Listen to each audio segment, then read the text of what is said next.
Senator Ruderman. Thank you, Madam President. I'd rise on a point of personal privilege. Please proceed.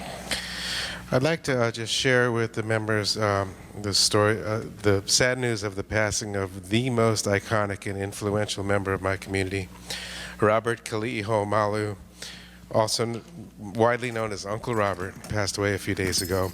He was from Kalapana, and he was, really it's hard to picture Kalapana without thinking of Uncle Robert. You know, in the 1990s when lava threatened the community, lava flowed along the border of his property after having claimed over 200 other homes and flowed to the sea, half a mile out to sea, creating a large chunk of new land right next to his property, and then flowed to the ocean about a quarter mile on the other side. But Uncle Robert's family never evacuated, and in fact they made the best of it. They created a place unlike any other that's locally known as Uncle's Ava Bar, or just simply Uncle Robert's, literally at the end of the road. They made use of the lava fields, the incredible amount of new land that was given. They claimed sovereignty over it and practiced sovereignty. You know, contained in his name, Ho'omalu, is the phrase peacemaker.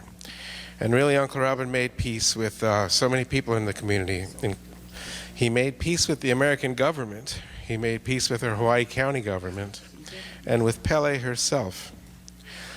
For example, no police ever go onto their property. There are no hassles, there are no problems there, because they enforce their own sense of law there. And they being his family, is so highly respected that they have never been challenged in that regard. Learning to live with Pele, or lava if you prefer, is a lesson we're all still learning in Puna. And Uncle Robert did so with respect and with aloha, resiliency and faith, a sense of community and a great sense of fun. And in that sense, we had a wonderful teacher in Uncle Robert. He was an arbiter of disputes throughout the community, kind of like a king. He was revered and respected, and his decisions were not challenged, not because of an iron fist, but rather because of a golden heart.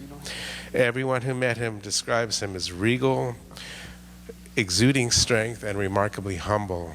You know, Kalapana is famous for its musical heritage, and he was no exception. Along with his wife, G-Girl, they played music for decades.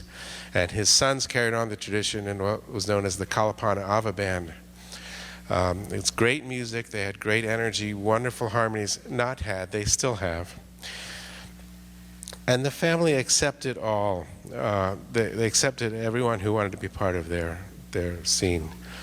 I was honored to share the stage with them many times and played at the Ava Bar myself, and happy to call Uncle Robert a mentor. They created something called a Wednesday night market, which is an evening farmer's market.